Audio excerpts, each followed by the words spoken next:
A story that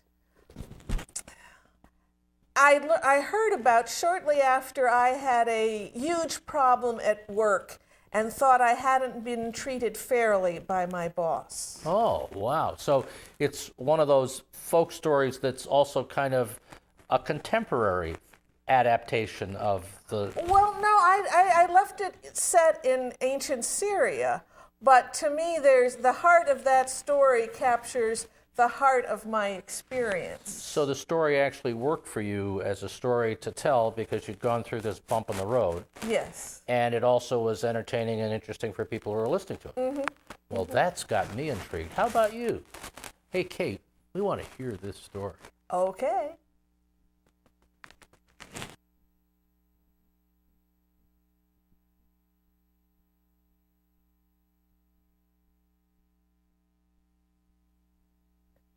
A long time ago in Syria, there was an old woman who loved to eat turkey.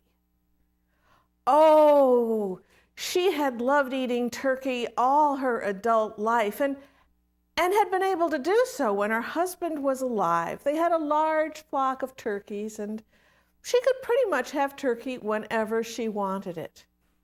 But then her husband died, and as is often true, after a spouse dies, things get worse, and eventually she had to sell the turkey flock when times were hard, and so nowadays she didn't get to eat turkey hardly at all. But every day she was reminded of the turkeys because as she walked into the palace grounds to go to the queen's quarters for the morning prayers, she passed the queen's flock of turkeys who always greeted her with and she thought, turkeys, oh, how I love to eat turkey. Well, one morning, much to her surprise, after the prayers were over, the queen made an announcement.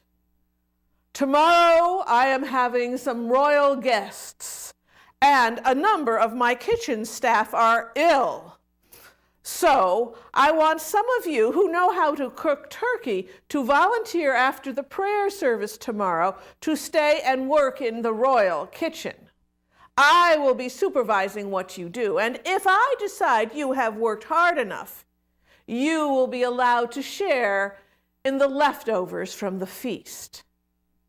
Well, the old woman went home just as pleased as anything, and the next morning she was the first in the line to volunteer to go to the kitchens. Well, she went to the kitchens and, well, she knew what to do. She knew even the yucky part of cleaning the innards out and getting rid of all the feathers, but there were a lot of young women there who didn't know about that. So she spent a lot of her time teaching the young women what to do. And oh, but then they got to the stage where they put the turkeys on spits and they turned them and they basted them, and the air started getting filled with the smell of the roasting meat.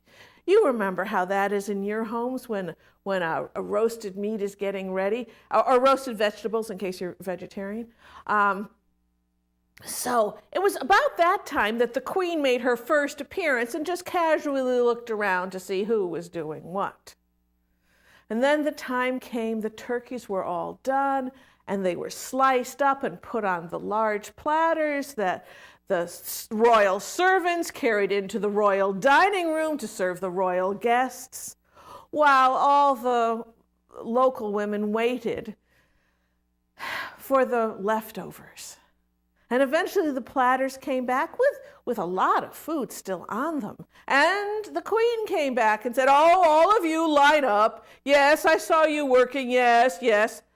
But when the old woman got to the head of the line, the queen said, no, I didn't see you working. You're too old to have worked hard enough. Leave. Well, the old woman, the voice inside her head was screaming, it's not fair, it's not fair.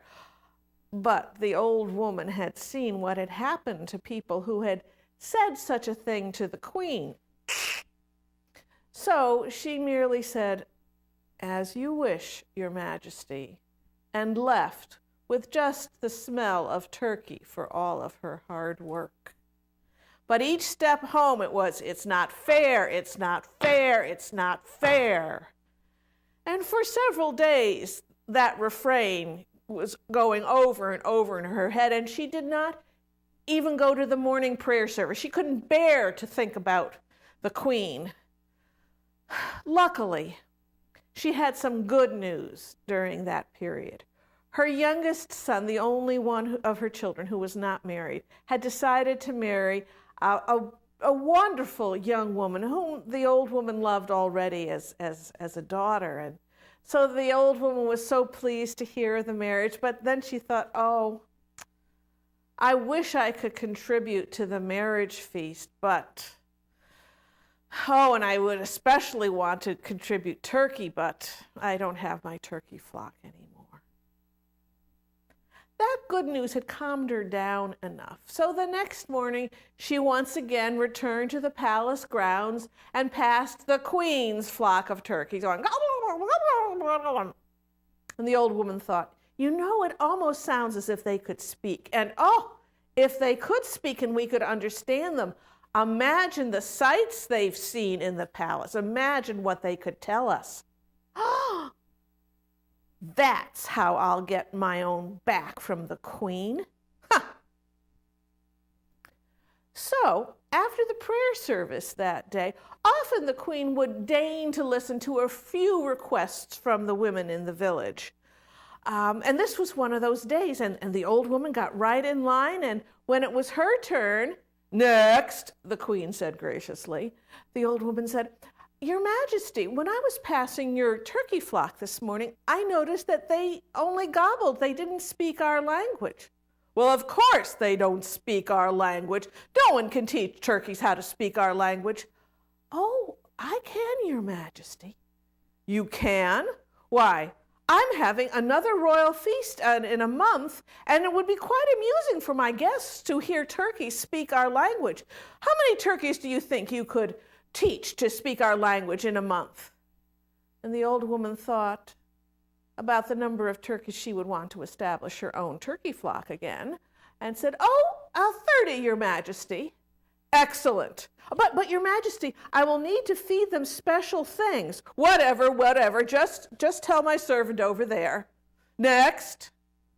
Well, the old woman went over and told that servant that she would need, 6 bags of large bags of grain, and then a dozen large bags of flour and nut meats and jars of honey and oil and spices, about everything you would need for a wedding feast. And the servant said, these things will be delivered to your cottage this afternoon. And they were, along with 30 turkeys. Well, during that month, the old woman made sure the turkeys were fed the grain and got enough water. And she spent the rest of her time using some of the flour and the spices and the honey and the oil to perfect her baklava recipe and everything else she was going to prepare for her son's wedding feast. Then the 30 days were up, and the old woman got in line to speak with the Queen after the morning prayers. And when the Queen said, next, the old woman said, Your Majesty, I'm the woman who's been teaching your turkeys how to speak. Oh, and how is that coming? Well, the turkeys can speak, but they can only say one thing. Well, that's all right. No, Your Majesty, it's really a very large problem. Well, what is the problem? It's what they're saying. Well, what is it that they're saying? Oh, Your Majesty, I daren't say it out loud. May I have permission to approach the royal ear? Approach. So the old woman climbed the steps to the Queen's throne and whispered in the Queen's ear, the turkeys are all saying, the Queen has a lover. And then the old woman backed away very quickly, because she wanted to watch the Queen's face. Oh, and it was quite a display. First, it turned white, and then red, and her eyes started to bulge a little bit. And the Queen said, well, clearly those turkeys are diseased, and I order you not to return any of them to the palace because they could infect the rest of my flock. I order you to kill them. As you wish, Your Majesty. Well, it actually took many years for the old woman to kill all those turkeys. She killed 4 of them for her son's wedding feast, but there were enough of them to establish her flock and to raise generation after generation of turkeys. And so once again, the old woman could eat turkey whenever she wanted.